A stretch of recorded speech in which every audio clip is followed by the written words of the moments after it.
Hi guys, welcome back to another classic video. आज हम जिस मूवी के बारे में बात कर रहे हैं उसका नाम है वीवो। और मैं इस मूवी से ना सही में मतलब पॉजिटिवली वे में ना सरप्राइज्ड हूँ, क्योंकि इस मूवी से मैंने बिल्कुल भी एक्सपेक्टेशंस नहीं रखी थी और ये मूवी बहुत ही नेक्स्ट लेवल निकली। इसमें जो कैरेक्टर्स का एक कनेक्शन बताया गया है वो बियॉन्ड वर्ड्स है। मतलब वीवो जो कैरेक्टर रहता है वो कुछ बोलता भी है तो वो ऑडियंस को समझ में नहीं आता है, एज वेल एज वहाँ के लोगों को भी। स्टिल उनके बीच में जो एक प्रॉपर सा कनेक्शन दिखाया है कि दोनों को उनकी बातें समझ में आ जाती है। ये बहुत ही एक थोड़ा मैजिकल सा कनेक्शन था जो हमें एनिमेटेड मूवीज में देखने को मिलता है। इसके जो सॉन्ग्स है उनका अपना एक हार्ट एंड सोल है, बहुत ही अमेजिंग वे में डिपिक्ट किए गए हैं, बहुत ही अमेजिंग कोरियोग्राफी उन सॉन्ग्स की। और उसी के साथ साथ ना तुम्हें सॉन्ग्स के वजह से ना पूरी स्टोरी भी समझने को मिलती है। वीवो बेसिकली एक म्यूजिक लविंग किंकाजू की स्टोरी है जो कि क्यूबा में रहता है एंड उसको एक बहुत ही डिफिकल्ट जर्नी पे जाना पड़ता है किसी एक म्यूजिक को डिलीवर करने के लिए। मतलब बेसिकली एक म्यूजिक और एक सॉन्ग को डिलीवर करने उसको कहीं और सिटी में जाना पड़ता है, जो कि एक लव सॉन्ग रहता है। और वो इसलिए करता है क्योंकि वो सॉन्ग उसके एक बेस्ट फ्रेंड का रहता है जिसकी रिसेंटली डेथ हो जाती है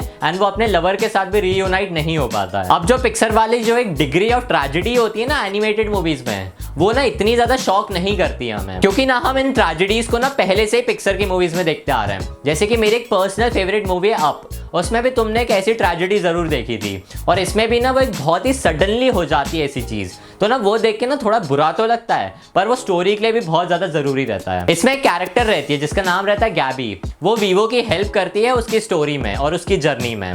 दोनों बहुत ही एक अलग कैरेक्टर्स हैं, बिल्कुल एक दूसरे से रिलेटेड नहीं है, पर वो एंड में बहुत अच्छे दोस्त बन जाते हैं। इसके जो विजुअल्स हैं और इसका जो एनिमेशन के साथ एक म्यूजिक कंटेंट है जो कि पूरे रिलेटेड है, वो ना देख के एक पूरी फैमिली वाली पिक्चर की फील आती है एंड उसी के साथ साथ वो बहुत ज्यादा फजीएस्ट भी हो जाती है। प्लॉट इसका बहुत बेसिक सा है, इसमें कोई ज्यादा इमोशनल कंटेम्प्रेरीज नहीं है, पर साथ में ना उसी के साथ साथ एक इमोशनल डेवलपमेंट बताया गया है जो कि हमें अपनी लाइफ में मतलब रियल लाइफ में भी फील होता है और बच्चों को तो हमसे ज्यादा ही होता है। तो ना बच्चों के लिए एक बहुत ज्यादा इमोशनल मूवी हो सकती है क्योंकि इसमें तुम्हें लॉस का भी फील बताया गया है। तुम्हें कैसा फील होगा जब तुम जिसको प्यार करते हो तुम उससे बाद में कभी मिल ही ना पाओ।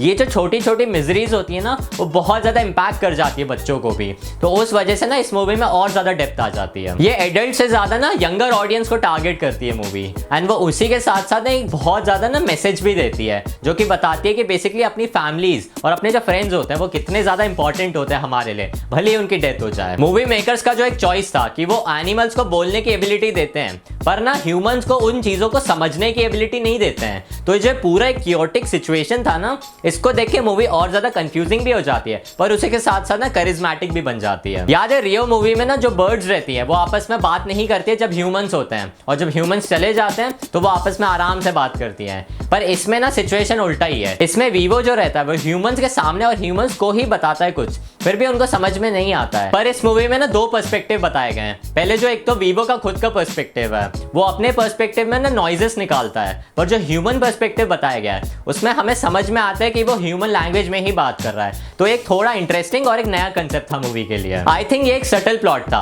और वो ऐसा भी नहीं है कि हमें बहुत ज्यादा रुलाने की कोशिश कर रहे हो मूवी में। बहुत ही ज्यादा इमोशंस और फीलिंग्स के साथ खेला है उन्होंने, पर एक बहुत ही अच्छे वे में। इसके जो म्यूजिकल नंबर्स थे वो बहुत ही ज्यादा इंटिमिडेट करते थे हम लोगों को।